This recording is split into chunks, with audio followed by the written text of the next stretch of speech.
तुम्हाला माहिती आहे आज आम्ही केलेल्या आहेत कुकीज, ते सुद्धा शेंगदाण्याच्या. आम्ही म्हणजे मीच केलात. आत्ता मॅडम आमच्या शाळेतून आलेल्या आहेत है ना, म्हणून असं जरासा अवतार आहे. म्हणून खाऊन सांग ना कसे झाले. तर आता वर बसवलंय, टेस्ट करणार आहेत मनस्वी. कसे झालेले आहेत?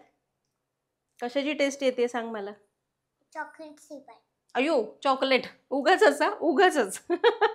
आवडलं का? हे घे. तर येस, तुम्ही पण करून बघा.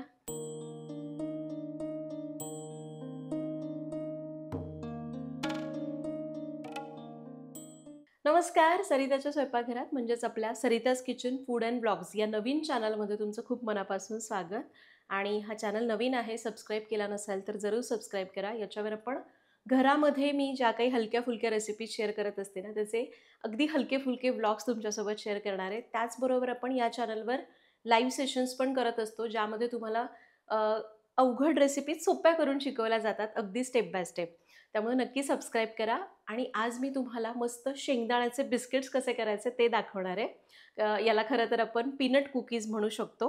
शेंगदाण्याचे बिस्किट हे नाव ऐकल्यावर मलाही वाटलं होतं की अरे कसं काय, पण ही रेसिपी, या रेसिपीचं क्रेडिट मी शेफ रोहित चंद्रा यांना देते. कारण आम्ही दोघं इंस्टाग्रामवर एकमेकांना फॉलो करतो, ओळखतो आणि त्यांच्याकडून मला ही रेसिपी समजलेली आहे. त्यांनी आता शेफ जे असतात म्हणजे जे प्रोफेशनल शेफ्स, ते एकदम असं ml ग्रॅमवर करतात.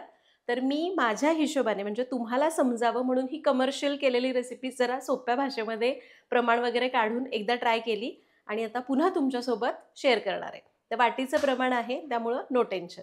तर इथं आपण घेतलेले आहेत 2 वाटी शेंगदाणे. वजनाने म्हणाल तर हे 200 ग्रॅम असतील. आणि माझी यूट्यूबवरची पहिली इन्व्हेस्टमेंट ही कढई 6 वर्षापूर्वीपासूनची आहे. खास यूट्यूबसाठी घेतली होती. तर त्यामध्ये आपण भाजायचे शेंगदाणे. शेंगदाणे आपल्याला एकदम मंद आचेवर भाजायचे. गॅस एकदम कमी ठेवायचा आणि मस्त असं खरपूस भाजायचं.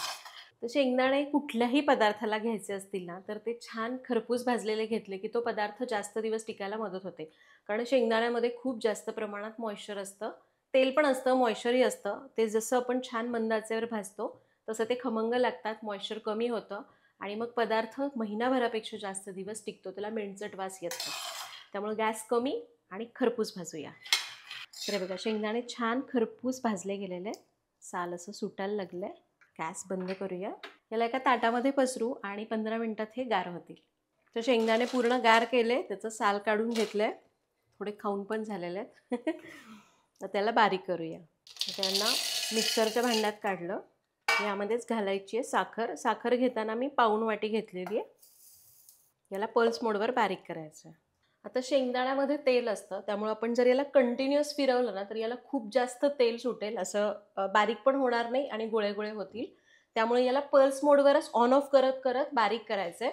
आपल्याला असं बारीक करायचं आहे की हलकासा चिकटपणा आला पाहिजे आणि ते संपूर्ण असं रवाळ, आपला जाडा रवा कसा असतो तशी त्याची भरड झाली पाहिजे.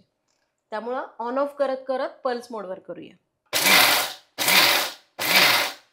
थोडंसं ऑन ऑफ केलं, एकदा खालीवर करायचं आणि परत 5-7 वेळा असंच फिरवून घ्यायचं.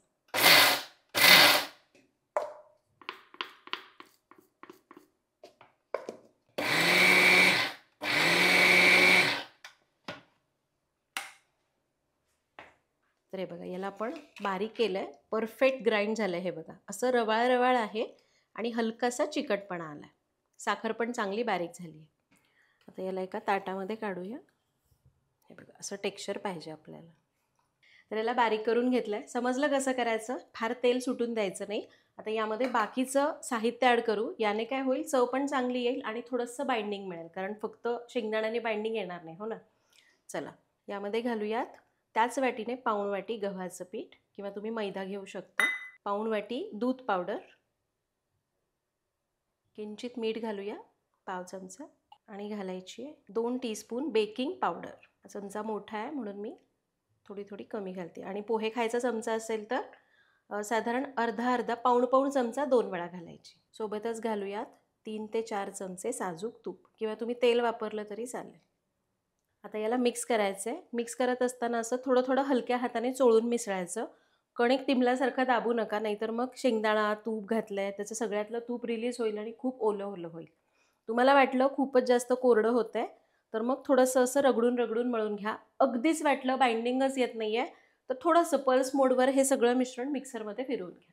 तर हे बघा, याला मी 4-5 मिनिट चांगलं मळून घेतलं आहे. हे बघा, याला असं छान बाइंडिंग आलेलं आहे. याचा असा चांगला गोळा तयार होतो आहे.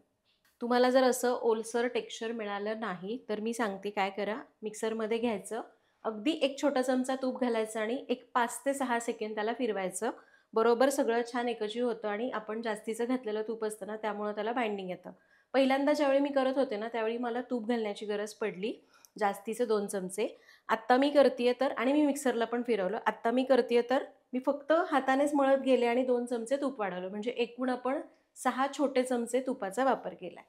आता चला, हे तर तयार झालं आहे, लगेच आपण कुकीज करायला घेऊ.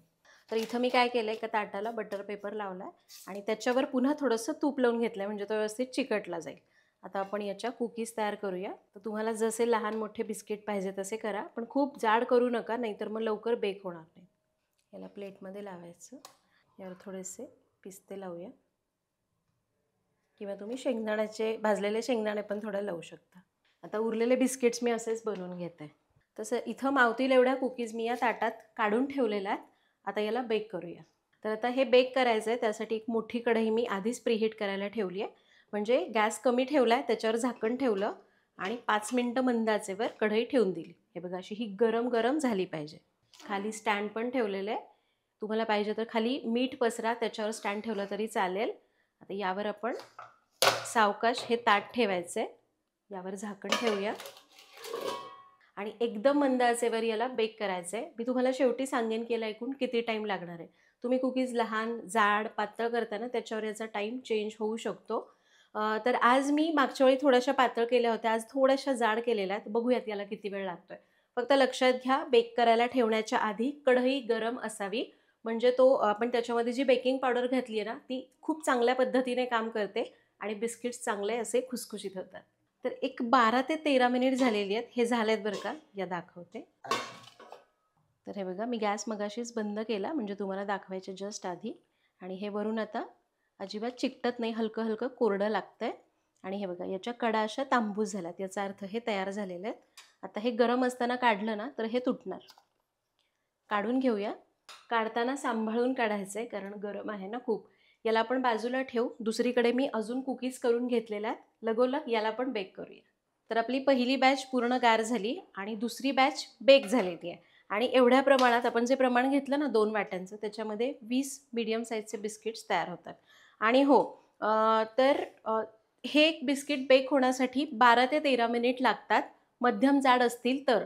सुरुवातीला काय झालं, मला वाटलं थोडे जाड केलेत म्हटल्यावर वेळ जास्त घेतील, म्हणून मी 15 मिनिट ठेवले, तर हलकेसे डार्क झालेले आहेत. त्यात शेंगदाणे आहेत, त्यामुळे अजून डार्क होणार. त्यामुळे ही बॅच मी बरोबर 13 मिनिटं बेक केली, एकदम कमी आचेवर. ती एकदम परफेक्ट झाली आहे. या दाखवते. तर हे बघा, ही पहिली बॅच 15 मिनिटं बेक केलेली आहे. हलकी ब्राऊन झाली, अगदी छान आहे, म्हणजे करपलेली नाही, पण हलका ब्राउनिश कलर आला आहे. आणि ही जी बॅच आहे ना, ही अजून गरम आहे बरं का. ही बघा, अशा हलक्या तांबूस रंगावर ब्राऊन कलर येईपर्यंत मी भाजलेली आहे.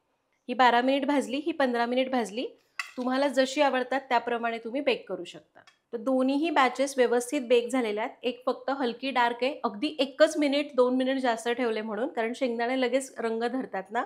आणि दुसरी बॅच 12 मिनिटामध्ये बेक झाली आणि अशी हलकी तांबूस रंगावर झालेली आहे. तर हा डिफरन्स आहे. तुम्हाला कशी आवडतात तशी घ्या, मला ही आवडतात जास्त. आणि अशीही छान लागतात, पण मला असं थोडंसं जास्त खरपूस असलेलं आवडतं. ही थोडीशी गार झाली की तुम्हाला काढून दाखवते. आता यातलं एक बिस्किट आपण तोडून बघूया. तर बघितलं, अतिशय करायला सोपे आहेत आणि याच्यामध्ये गव्हाचं पीठ वापरलेलं आहे, त्यामुळे हे उपवासाला चालणार नाहीत. अदरवाईज गव्हाचं पीठ नाही वापरलं, याच्याऐवजी तुम्ही राजगिऱ्याचं पीठ जरी वापरलं ना, तरीसुद्धा याचे कुकीज छान तयार होतील. हेच प्रमाण ठेवा आणि ते तुम्ही उपवासाला सुद्धा खाऊ शकता. बघा, तुम्हाला उपवासाचं पण सोल्युशन दिलं ना, त्यामुळे पटकन व्हिडिओला लाईक करा. ही रेसिपी जरूर करून बघा. बघायला गेलं सगळं असेल ना घरात, मिल्क पावडर, शेंगदाणे, तर तुम्ही लगेच करायला घेऊ शकाल आणि कितीच वेळात लागेल, अर्ध्या पाऊण तासामध्ये तयार होईल. तर तुम्ही पण ही रेसिपी जरूर करून बघा. काही शंका असतील तर कमेंट्समध्ये विचारा. आणि हां, ही बिस्किट एकदा करून ठेवली की महिनाभर टिकतात, काही होणार नाही. फक्त ती हवाबंद ठेवा. नवीन चॅनल आहे, चॅनलला सबस्क्राईब करा. भेटूयात पुढच्या भागात. Happy cooking.